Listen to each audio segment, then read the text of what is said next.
All right, so you know those players who just quietly dominate a match? Hmm. The ones who don't always, like, grab the headlines, Yeah, but their team just falls apart without them? right. That's Rodri. Yeah. You've shared some really sharp analysis about him, and I'm eager to break down his impact. We're about to uncover a stat that completely reframed how I see his contribution. It's all about Man City's win rate with and without him in the lineup. Yeah, what's fascinating is that Rodri, he isn't just shielding the defense, he's also like dictating the rhythm of play for the entire team. Okay, so before we get to that stat, let's rewind for a second. For those who might not follow Man City religiously, what exactly makes Rodri more than just your average defensive midfielder? Well, he's a master of what we call positional discipline. Imagine a game of chess where he's always 2 moves ahead. Rodri anticipates the flow of play, constantly adjusting his position to shut down passing lanes before they even open up. Wow. It's almost like he's got a sixth sense. So it's about being proactive, not just reacting to what the opponent does. Exactly. He's not just a bulldozer in front of the defense, he's reading the game, intercepting passes, Mm-hmm. and launching attacks with his pinpoint distribution. Okay, and that leads us to those eye-popping stats. I have to admit I was skeptical at first, but the numbers are undeniable. Man City's win rate is drastically different, depending on whether Rodri is on the pitch. Yeah. With Rodri, they've lost just 19 times out of 174 games. That's a win percentage hovering around 89%. Hmm? But take him out of the equation, and they've lost 12 times in just 32 matches, a win percentage closer to 63%. Right. So that's a significant drop. But is it just about wins and losses? How does the style of those wins and losses change when he's not there? That's where it gets really interesting. When Rodri plays, City concedes far fewer goals, Mm. and they actually score more. He's influencing both ends of the pitch. So he's not just a defensive rock. He's actually enabling the attack to flourish as well. Right. His passing accuracy, which is consistently among the highest in Europe, allows City to maintain possession and slowly suffocate opponents. Think of it as death by 1,000 passes. Teams are forced to chase the ball endlessly, tiring themselves out. Then when they lose focus for even a second, City strikes. You mentioned something earlier that I want to unpack. This idea of Rodri being the deep-lying playmaker for the team. It seems counterintuitive. Most playmakers are attacking midfielders, right? Yeah, it's a more modern interpretation of the role. Rodri's passing isn't just about keeping possession. It's about dictating the tempo and triggering attacks. He can launch quick counterattacks with long diagonals or thread pinpoint passes through tight spaces. It's like he's controlling the game from the back. This is where your analysis gets really fascinating. You point out that Rodri often draws in multiple defenders, creating space for his teammates to exploit. That's not something that shows up in the traditional stats. Exactly. He might not get the assist, but he's the one creating the opportunity. By drawing defenders away from dangerous areas, it's subtle but incredibly effective. So for all the talk about flashy attackers, maybe the real key to unlocking Man City's attack is their understated midfield maestro. He might not be grabbing the headlines, but he's absolutely integral to their success. And if you watch closely, you'll see how he's quietly pulling the strings for one of the best teams in the world. I'm starting to see the game through a whole new lens here. It's like appreciating the art of a master chef. You don't just taste the final dish. You understand the technique, the precision, the subtle flavors that make it exceptional. And in Rodri's case, it's about those subtle movements, those intelligent passes, those moments where he snuffs out an attack before it even begins. I'm hooked. Let's dig into some specific examples. Your analysis mentions a pivotal moment in the 2023 Champions League final.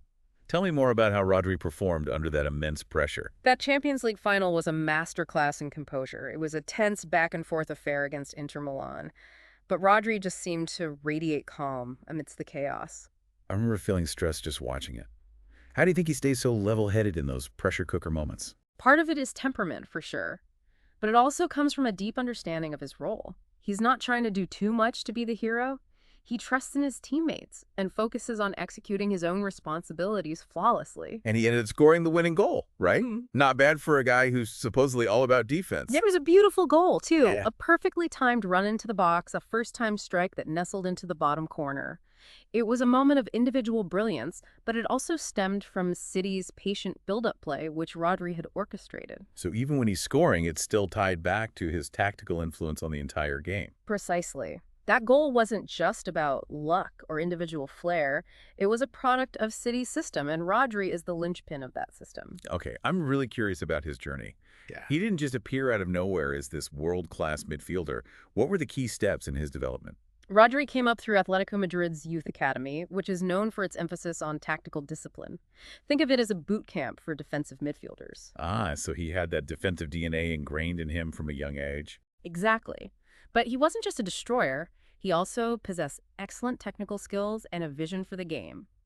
At Atletico, he had to learn to be efficient with his passing to make the most of every touch. And then he made the leap to Manchester City, which is a completely different style of play. How did he adapt to Pep Guardiola's system? It's a testament to Rodri's intelligence and work ethic. Guardiola demands a lot from his midfielders. They need to be press-resistant, able to receive the ball under pressure and find a way out. They need to understand complex passing patterns and be constantly on the move, looking for space. It's like they're playing a different sport sometimes. The speed of thought, the constant movement, it's mesmerizing to watch. And Rodri thrived in that environment. He absorbed Guardiola's philosophy quickly and became the metronome of City's midfield. When he first arrived, there were some doubts about whether he could fill the shoes of Fernandinho, who was a legend in that role. But Rodri has definitely silenced those critics. He's gone beyond simply replacing Fernandinho. He's brought his own unique qualities to the position. And I think he's still evolving. We haven't seen his full potential yet. Okay, that's exciting to think about. Here's where it gets really interesting for me. How do you see Rodri's role evolving as football tactics continue to change? Will his style of play remain relevant in the future? I think his skill set is perfectly suited for the modern game, and even more so for the future.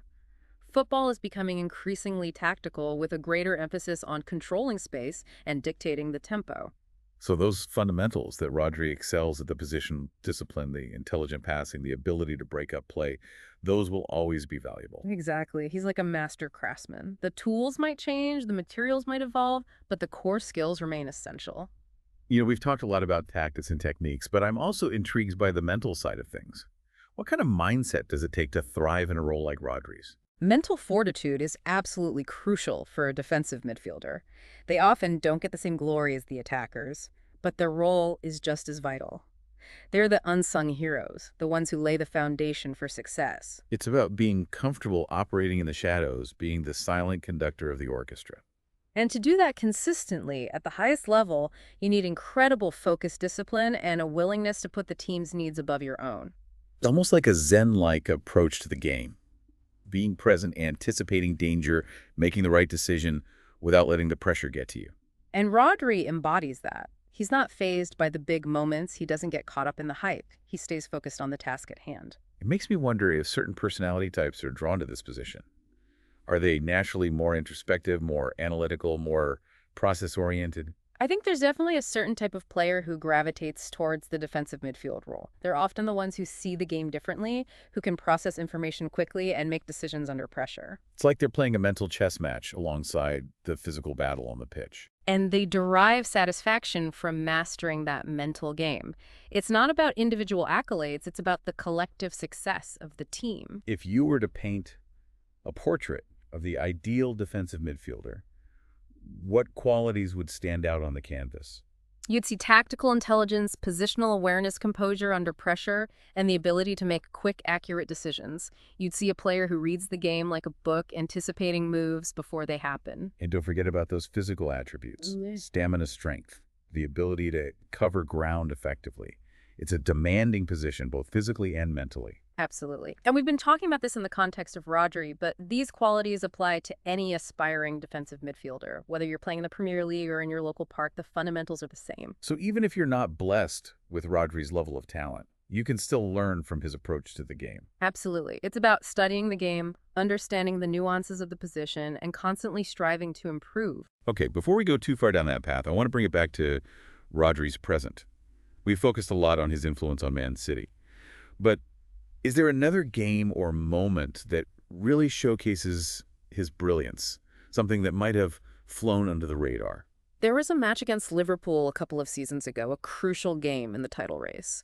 Rodri made this incredible interception in the dying minutes. Liverpool were pushing hard for an equalizer, and he just snuffed out their attack with perfect timing and positioning. It's funny how those moments often go unnoticed by casual fans, but they're the difference between winning and losing. Those are the Rodri specials. Yeah. Subtle, understated, but game-changing. All right. I feel like we've covered a lot of ground here.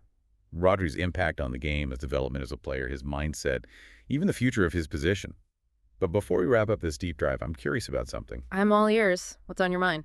We've talked about how Rodri might inspire the next generation of midfielders, but how do you think he'll be influenced by the younger players coming up? Hmm. Is there anyone out there who you see as a potential rival, someone who could push Rodri to become even better?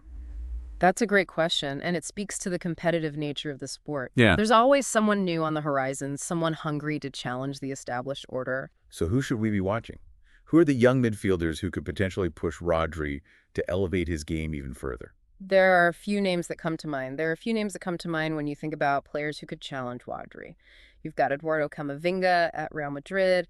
He's a phenomenal talent with incredible athleticism and a real knack for disrupting opposition attacks. Oh yeah, I've seen him play. He's got that explosive energy and covers so much ground. He seems to be everywhere at once. Exactly. And he's still so young with tons of room to grow. Yeah. Then there's Pedri over at Barcelona. He's more of a creative playmaker, but his vision and passing range are exceptional. He could definitely develop into a more complete midfielder like Rodri. It's exciting to think about these young players potentially pushing each other, raising the bar for what a midfielder can be. It feels like we're entering a new era of midfield dominance. It's definitely a golden age for midfield play.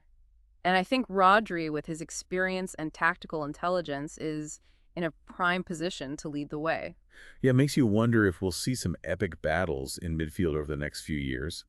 These young guns taking on the established elite. I think Rodri would relish the challenge. He seems like a player who thrives on competition. It'll be fascinating to watch unfold. Okay, so we've looked at Rodri's past, his present, and even caught a glimpse of the future of his position. But let's zoom out for a second and consider the bigger picture.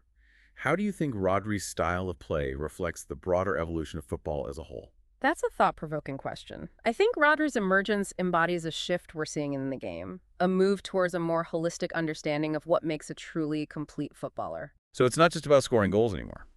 It's never been just about scoring goals, Right. but I think there's a greater appreciation now for the less glamorous aspects of the game. The tactical discipline, the positional awareness, the ability to control the tempo and dictate the flow of play. And Rodri is a prime example of that kind of intelligent and nuanced football. Maybe even leading the charge in a way. He's definitely a leading example, and his success might be inspiring other teams and players to embrace that style of play, which is interesting to think about. Yeah, it feels like the game is becoming more cerebral, more strategic, more like a chess match on the pitch than ever before. That's a fantastic analogy. And that's where players like Rodri truly shine. They're not just athletes. Right. They're thinkers, problem solvers, masters of the mental side of the game. It's not just the players who are evolving either. Yeah. Fans are becoming more sophisticated in their understanding of the game too. Now we can appreciate the subtle brilliance of players like Rodri. Absolutely. We're not just fixated on spectacular goals or flashy individual moments anymore.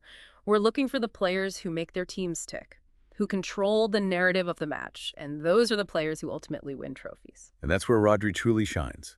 He's the conductor, the architect, the silent mastermind behind Manchester City's success. He's the player who can make the extraordinary look ordinary, and that's a testament to his exceptional talent and dedication to his craft.